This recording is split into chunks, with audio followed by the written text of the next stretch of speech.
Buchan Cameron, 550 with the Yamsquad. Oh yeah, we're going to Paris to do a 2K! Pitch it.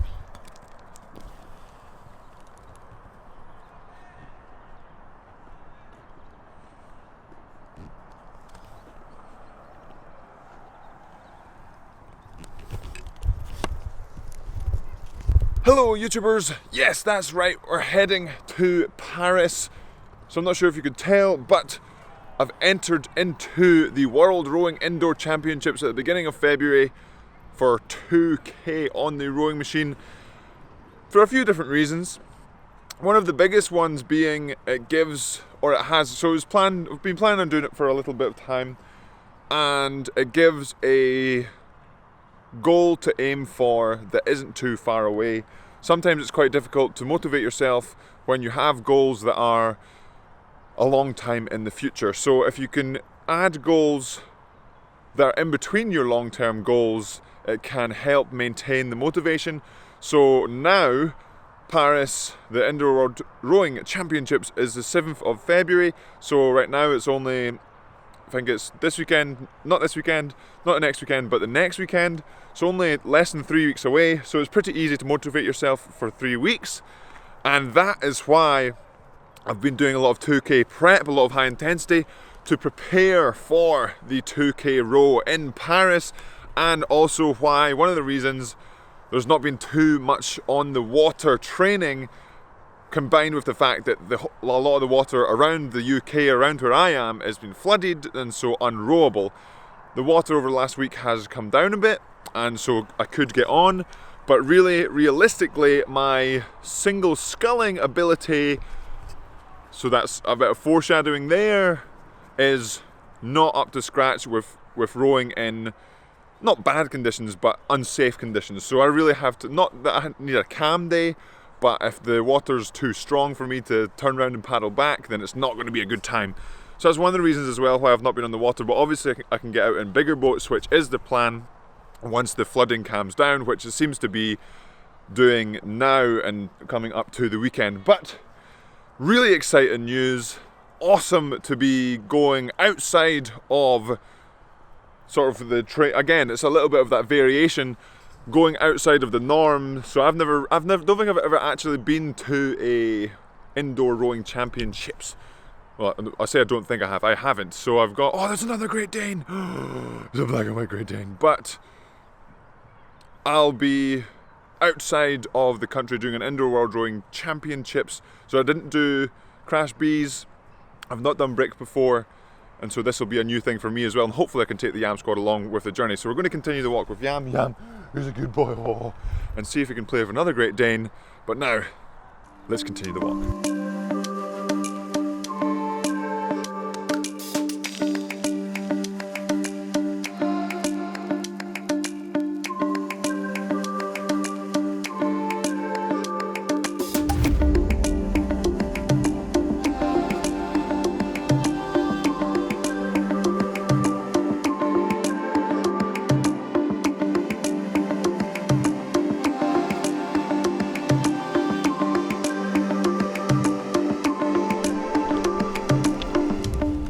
And we've met another Great Dane and we've been invited to a Great Dane walk, isn't that right, Yam? Yam is now right. Oh. But it's really awesome to see Yam playing with other Great Danes. That was Jazz, 4 years old, and Yam's slightly bigger, a little bit thinner, and Yam I think is going to be a big Great Dane. But now, finishing off the walk, Yam's all out of breath, absolutely fantastic, getting his exercise in like we are getting our exercise in, heading to Paris. But now, as always, it's time to fuel up, even after a lovely session with Yam running around the park. Oh yeah! And we've made it back to the gym post fueling up. Lovely tuna and rice combo, great amount of carbs to fuel up, and that's one of the things I've been sort of looking at with my diet, the amount of carbs I should be eating a day, because carbs are very important, even though some people may think they are the enemy. But of course, for doing so much exercise, you need a lot of fuel, because remember, food is fuel, and fuel isn't just protein. It is carbs also, and of course many other delicious pieces of food. But we've got another, what is becoming a staple of the program, the 90 minutes building through the rates, building through the intensities, starting off with 40 minutes of UT3. For me, that is about 120 heart rate. Then 20 minutes of UT2, which is about 130 heart rate. Then we go up 14 minutes of UT1, 8 minutes of higher than that, 5 minutes higher than that, 3 minutes higher than that.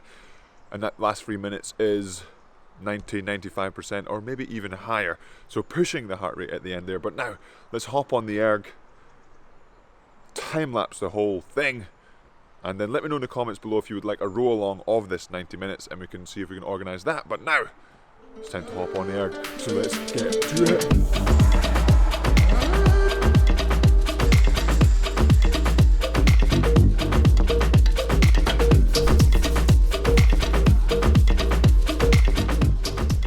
And we've finished the 90 minutes of building through intensities, building through rates.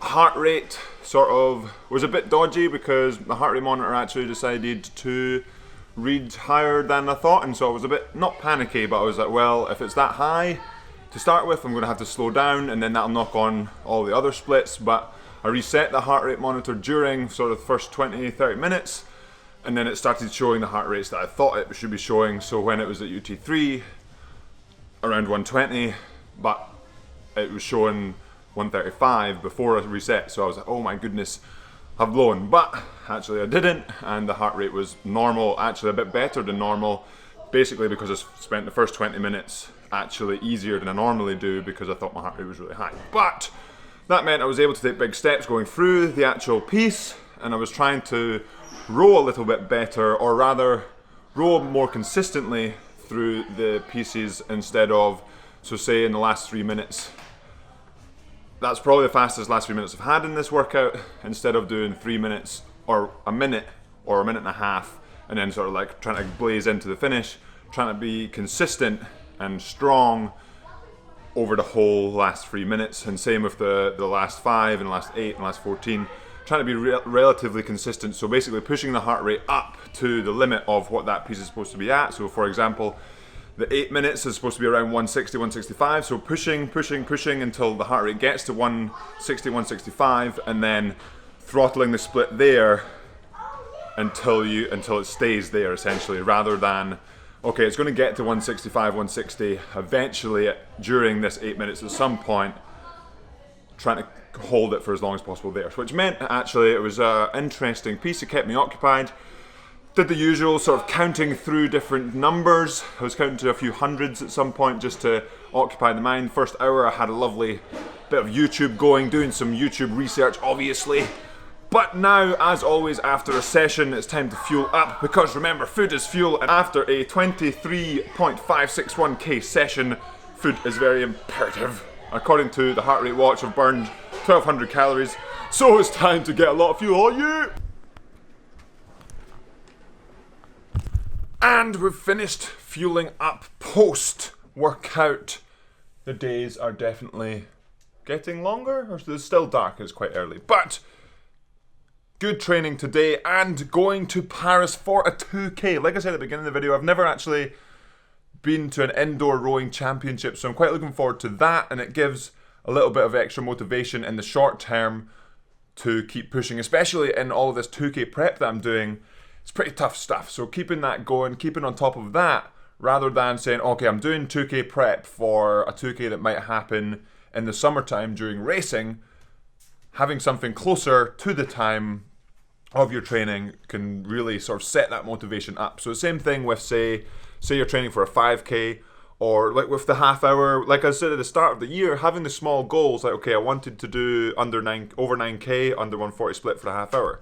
I want to do sub 547 on 2k. I want to, 15:30 on the 5k. So having those goals over a season can help sort of break it up, because generally you target those different pieces, those different times during different times of the season, and it can split it up and give you sort of goals later on in the season. So say It goes half an hour when it's in the winter, then the 5K as you progress into sort of some, for us, used to be head racing, and then 2K racing during the summer for racing. But goals are very important for motivation, and Paris is definitely one that's coming up fast. And as well, there's other things that are going on. You might have saw in the 2K, there's 400 meter splits, but I'll talk about that in the next video. Another type of erg competition, which is also another exciting thing, keeping motivation going. But that will be it for today's episode, Yamsquad. Hopefully you've enjoyed it. Hopefully you can all join the journey to Paris Indoor World Rowing Championships, and hopefully you can get some good footage of that as well. But Yam's barking, it is time to go. So as always, Yamsquad, remember to subscribe if you haven't already. Hit that like button, and I will see you tomorrow in the next episode. Oh yeah!